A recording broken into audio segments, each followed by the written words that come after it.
Did we get Gavin McKenna? Let's find out in 3, 2, 1. Oh, we did not, unfortunately. We fell to number 9 in the draft lottery, and we have number 22 from Vegas, but here's all our draft picks, and welcome back to the Calgary Flames franchise. So yeah, we will not be getting Gavin McKenna, unfortunately, but we have a lot to do this offseason. We are still going to create a great team, even without Gavin McKenna. Here's one of our big prospects players. Zane Parekh had a great rookie year last year. This kid's going to be an absolute stud. But I think one thing we should work on with Zane Parekh, he has all the offensive tools. I feel like we should make him a better skater, and he can become a Norris winning defenseman. Samuel Honzek, 6'5", big body down the middle. I think if we can also improve, like, basically anyone's skating, it would be a dub. Second round pick, star rookie, Tristan DeMello. I'm pretty sure he has, or Terrence DeMello, my bad. I'm pretty sure he has pretty good skating, but, you know, we're going to keep improving our skating until we're elite. For the future, we have 3 elite prospects, 1 franchise on the forward core, but that doesn't really matter. I think Matt Coronado is the only one who's proven themselves. DeMello, I believe, will be an NHLer. Zachary Morin, we'll see. Zary we have Honzek, so we have some good players. Basha, you know, we have a lot of decent players who can be NHLers, but no real superstars. Defense, I think Zane Parekh could be a superstar. I think Mackenzie Weegar's already there. He's a 90 overall. Rasmus Anderson, we'll see if we want to trade him now that we have Zane Parekh coming up. Bowen Byram, he was great last year. Kevin Ball as well. We have a great defensive core, and then our boy Aiden Haynes will probably come up next year. And Dustin Wolf regressed down to an 88, so maybe his extension will be a bit less. We picked up Garand, but that doesn't really matter. So we have a pretty good team. We obviously need forwards, but I mean, we'll just see who kind of falls to us at 9. But let's enter the NHL draft. Here, the San Jose Sharks won the draft lottery, but there's a couple picks ahead of us that are willing to be moved. So let's see, you know, maybe we want to move up, who knows. Let's actually check out the draft class here, see if it's worth it to move up. We have Stutzel here and Bork. If we move up, we'll be getting one of these, like, 4 guys right here. So Leo Stutzel, I don't think this is a real guy. He's a 6'2" left winger, put up great numbers in Germany. Tim Stützle, reincarnated maybe. Russ Almond as a defenseman, 6'1" left shot. That could work really well, you know, maybe a 2-way defenseman to put alongside Parekh. Vigil Bork, you know, didn't have any improvement, unfortunately, in his draft year. And then Ivar Stenberg has no weaknesses. He has great plays. I mean, 200-foot game, skating, offensive awareness. That is something you love to see. We have needed a right shot centerman for a while. So, I mean, we'll just see what we can do. You know what I'm saying? There's no rush. We don't even have to move up. I'm sure there's great players down at 9. So we're going to just let the Sharks make their pick. We're not going to be able to trade for that, but Gavin McKenna is going to play with Macklin Celebrini, William Eklund, Will Smith. Oh my goodness, this team is going to maybe be the best team in the league in a couple of years. That is nasty. If we go to find trade here, looks like our most valuable player is Rasmus Anderson. And if we do that, looks like the Minnesota Wild are willing to trade their 3rd overall pick for Rasmus Anderson straight up. Now it's a matter of if we want to do that, but let's actually consider this for a second. Anderson is 29 years old. He's not going to fit our timeline. We do need veterans. That is a main thing. He also fits on our 2nd and 3rd pair. He has a ton of X factors. You know, we don't need to trade him right now, but he's about to enter a 6-year contract, right? And then have Zane Parekh coming up, right? So it's going to be Weegar, Parekh, Byram, Ball, Haynes. Anderson would be the 6th guy, right? But I mean, honestly, like, our top 4, we could just slide Parekh up to line 2 on that right side. We could keep the same top 4 and then just move Anderson for the 3rd pick. The 3rd pick could be an absolute star. If we look at our timeline, Dustin Wolf is 25, but I mean, goalies take long to develop anyways, so like, this is basically like a 21-year-old forward or defenseman, you know what I'm saying? On defense, Zane Parekh, right, is 20, Bowen Byram's 25, Ball is 25, Haynes is 19, so you kind of see this like 25 to 19 timeline mixed in with guys like Weegar. Look at like Henry's 21, Henry is 20. Matt Coronado just signed a 5-year deal. He is 23, right? So we have 20, 20. There's like a lot of these younger guys. Morin's 19. Farabee's a bit older at 26, but Basha is 20. Like, Then, I mean, down the middle, we have Zeri, who's 24. I don't know. We have 3 minutes to make this decision. I think it's a big move, but I think I'm willing to do it. So, Rasmus Anderson, thank you for everything. We said we weren't going to move a guy unless we got the perfect offer. And honestly, I think this is the perfect offer. Rasmus Anderson goes to a team he wants to go to, right? He goes to a team who's a Stanley Cup contender. They have Faber. They have Jiricek. They can trade Jared Spurgeon, their captain. They can move on from him. But Rasmus, it looks like they already did. But Rasmus Anderson, Brock Faber, right? Anderson can play both sides. Brodin, Jiricek, that is a crazy top 4. I think I'm willing to do this. They offered it to us, and we will take it. I think we got finessed, but we have the 3rd overall pick. This is what the Calgary Flames needed, and we are on the clock with a chance at a superstar player. Here is the 2nd overall pick, Sami Vananen. He looks absolutely nasty. We'll trade this 3rd round pick, or 3rd overall pick. But honestly, I feel like we don't really need this 3rd overall pick. If we can pick up Cole Hudson and Connor McMichael in a trade like this, that would be insane. But I mean, that's like a very, rebuild, stick on the ice type of trade. I think, we got the 3rd overall pick legit and fair by the trade finder. I think we have to use it to pick somebody. I wish our scouts did a better job, but we have Leo Stützle here. He put up, that is top tier numbers in the Dell, especially in this game. That is insane. Russ Allman, though, also put up insane numbers. He looks like he's going to be a star defenseman in this league. So, I don't know who to take. And then we have 2 real guys who would be amazing. What if we get to meet them in real life one day? Speaking of meet them in real life. If we get to 200 subs, we might be able to, post some IRL videos with some prospects, players. I don't really know what I'm saying, but that's a possibility. You know what I'm saying? So make sure you guys like and subscribe. But even though it seems like a weird fit, I think I've made my choice, and it's between one of these guys, Leo Stützle and Russ Allman. If we look at left wingers, we have Jonathan Huberdeau, but he can also play on the right. And I mean, let's be real here, Jonathan Huberdeau is not going to be that good when we win a cup. Joel Farabee as well, he can play left and right. Zachary Morin can only play the left, but I don't know if he's going to develop. Basha can play center and the left. DeMello can only play the left though, so we have 4 left wingers right there. We can transition some of them to the right, where we only have really Coronado. I think Farabee's going to be a right winger in the future. And we have Zeri who can play the left. Sharon Govich can play the right. I mean, the left winger wouldn't hurt us. Also on defense, right, we have Parekh and Uyghur who are right-handed. We have Byram and Ball who are left-handed. Haynes is also left-handed. Oh man, this is such a tough choice. But I think I've made my decision. With the 3rd overall pick in the 2026 NHL draft, the Calgary Flames are going to select Leo Stützle out of Adermadebai, can't pronounce that, in the Dell. And this dude is a sniper. Okay. That is very interesting. I did not expect him to be a sniper, but he has great speed, a great shot. So we have 3 snipers now on this team. But which is very interesting, but we can figure this stuff out.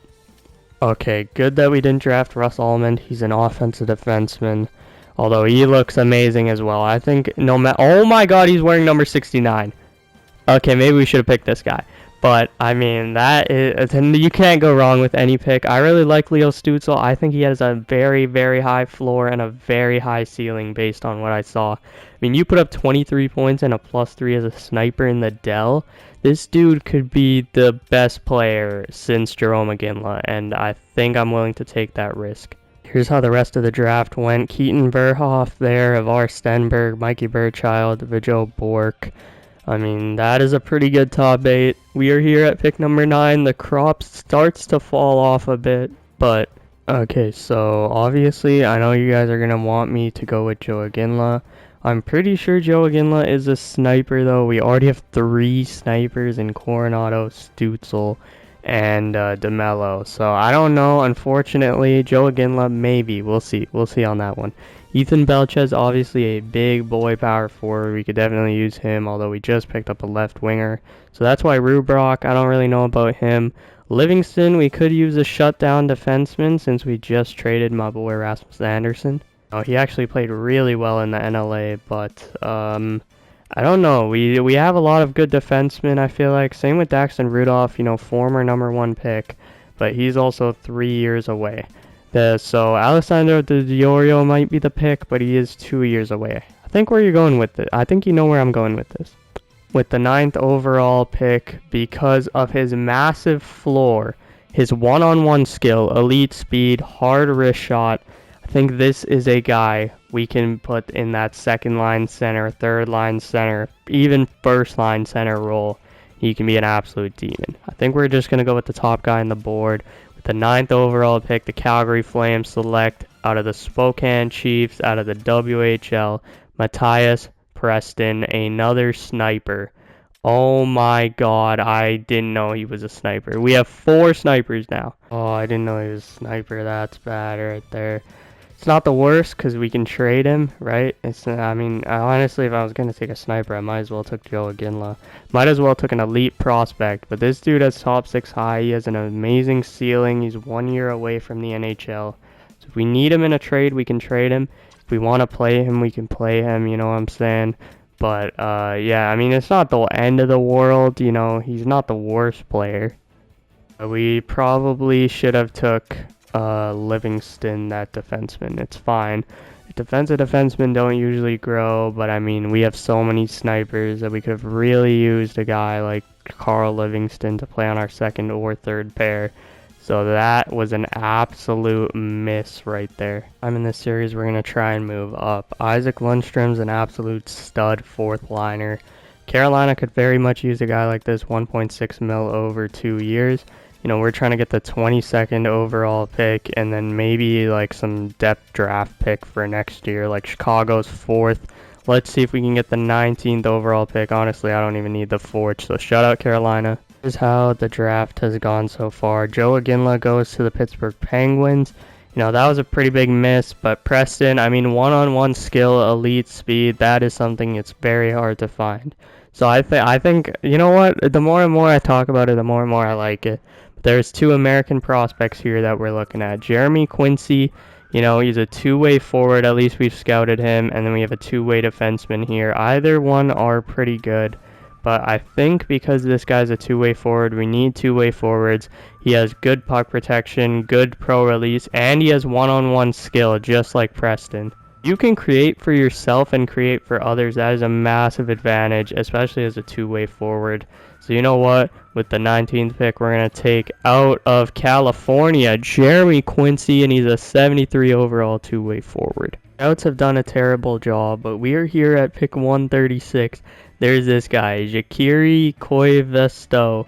You know, he is smaller, but I mean, the potential is oozing. And I mean, in the 5th round, we will take a low elite. What I actually really liked our draft. I'm going to rate it a B, though. It's not an A.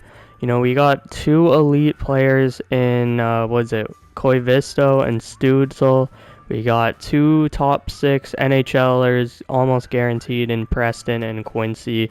And if you guys were curious, here is how the first round went. Or the awards, the Tampa Bay Lightning won the Stanley Cup, Colorado won the Presidents. It was Chicago versus Tampa in the finals. McKinnon wins the Art Ross. So again, Gary Bettman, one of the Bettman boys, one of the cheater teams, do win a Stanley Cup. It is Jake Gensel. Okay, let's just move on. Alright, so the one player we're going to re-sign is Pospisil because he has 90 speed. Honestly, I might just qualify him 1.05. I'll pay that any day of the week. And then if we go to our unsigned players, there's one guy who we have to offer a contract to, and that is Leo Stützle. Welcome to the squad, buddy. He's accepting right away. And you know what? Jeremy Quincy will sign you as well. Alright, we have 2 extensions to look at. Connor Zary does not want to re-sign, so he could be traded. He really does not like our organization, although it looks like we can do something like 7x4 maybe. So we'll have to see what we want to do there. And then Samuel Honzek as well. Let's check out what he wants. Okay, that's a good deal. Right, shout out Samuel Honzek taking a very team-friendly deal, 1 mil over 3 years. Shout out Samuel Honzek. Connor Zary, though, do I want to sign him for $7 million? I have no clue. So I'd assume we need a backup goalie here with Dylan Garand there. On defense, you know, we have like 5 defensemen I'm comfortable playing. We need a couple of depth guys, you know. I'm assuming I'm going to move Zane Perek up. And then for forwards, we have 3, we have 6, we have 9, we need a whole 4th line. So obviously we could pay Connor Zary his $7 million. But what if we checked out the trade finder? What would happen if we offered up Connor Zary to all the teams in the NHL? Marcus Pettersson, don't really need him. But then there's this guy, Nicholas. That is very interesting. Christian Nicholas, an elite power forward who's a 72 overall, and he was drafted in the 4th round. So we know he grows. This guy's going to grow for sure. But the only question is, do we want to trade a guy like Connor Zary? We need some players on this team. We can't have nobody. Connor Zary has X factors. He's a two-way forward. He fits on the top 6. Like, Connor Zary is almost a perfect player. He has basically no weaknesses. Even his physical traits are great. He's puck on a string, shock and awe, relentless. So this guy's a dog out there. Then also there's this guy, Nicholas, who's an absolute stud. Like, he could be a 90 overall, and he could be that power forward that we need. The only reason I don't think I'll do this trade is because, like, we have so many left wingers. I think we're going to throw in a no trade clause, or like a modified one at the end. We're going to offer Connor Zary 6.2, he's not going to sign that, $6.5 million over 3 years. We're going to see if that works, because in 3 years, Stutzel's going to be up, so I think it's going to be the right move there. What I did for a backup goalie, I just think, you know, paying a cheap young guy could work. Akira Schmidt, you know, maybe he can grow a little bit. I think Dan Vladar just doesn't want to be in Calgary. Akira Schmidt accepts that right on the dotted line, and we don't have to worry about paying a backup goalie. Okay, I think we found our guy here. He fits on the 3rd defensive pair. Colin Miller wants 3 years, which is outrageous. I think offering something like 3.25, and he accepts right away. I did not expect that. What, we bought him Bowen Byram last year. Hayden Fleury does not fit on any pairs, but to be honest, you know, he's a former top 7 pick, and he's been balling out for the Jets. He's done absolutely nothing, by the way. But we're going to throw him, you know, a solid 1.9 mil, and he's going to accept as well. Okay, these boys are accepting right away. For our 4th line center, I know I usually like guys who can play the wing, but Alex Wenberg fits in our bottom 6. He's an absolute stud right there. This dude wants to come to our team, bro. This is insane. We're going to offer him 2.25 and see what he says. All right, for the left wing, I think Kiefer Sherwood is a good option. He wants 2 years. We'll give you a solid 1 year, $2.5 million, buddy. Welcome to the squad. You know, hopefully he signs. And then, you know what, why don't we troll the Edmonton Oilers, bring back another top pick, Jesse Puljujärvi. You know, man, you can get a solid, you know, $2 million on a 1 year deal, you know what I'm saying? If you take it, you take it. Jesse Puljujärvi on the Calgary Flames. Connor Zary is coming back. Alexander Wenberg's joining. Kiefer Sherwood is joining the squad. So now we have our team here. You know, we can check out what the boys think of us. Actually, you can't view the draft board thing for some reason, but we are now a conservative buyer. So it looks like EA thinks we're going to be good. Hopefully we're going to be. I don't know, though. Alright, so we need a new captain of this team. And we need 3 new captains. I think Jonathan Huberdeau can take an A. You know, that's fair enough, you know. I'm sure he's wore the A in Florida. I don't know if he did. He's not he's not the greatest leader, but he's one of our older players. Same with Mackenzie Weegar. You know, driving drunk isn't the greatest thing, even though, you know, I don't know if Mackenzie Weegar has actually ever drove drunk, but there's that one video on Habs TV where, like, he looks like he is wasted out of his mind. But I feel like that's cap, because, like, he wouldn't just drive on camera. Anyways, that's a whole another story. And the next captain of the Calgary Flames, you know what, Nazem Kadri, you deserve to be a captain somewhere. So Nazem Kadri is going to get the C. You know, maybe it's only going to be for like 1 day or 1 year, but we will give him that. For depth chart here, Looks like we still have an E, which sucks. Our forward prospects are good though. That's a good sign to see, but looks like we're still an E. On defense, we've gone down to an E after trading Rasmus Anderson. Zane Perek did not grow as much as I thought he would. That's fine. And then in net, we have an A now. That is absolutely perfect right there. But this is the draft of Landon DuPont. I am so excited. And I mean, boys, if we can get the Calgary man himself, Landon DuPont, that would be insane. So let's see, are we going to tank for one of these top guys, or are we going to make the playoffs? Make sure you guys watch the next episode to find out.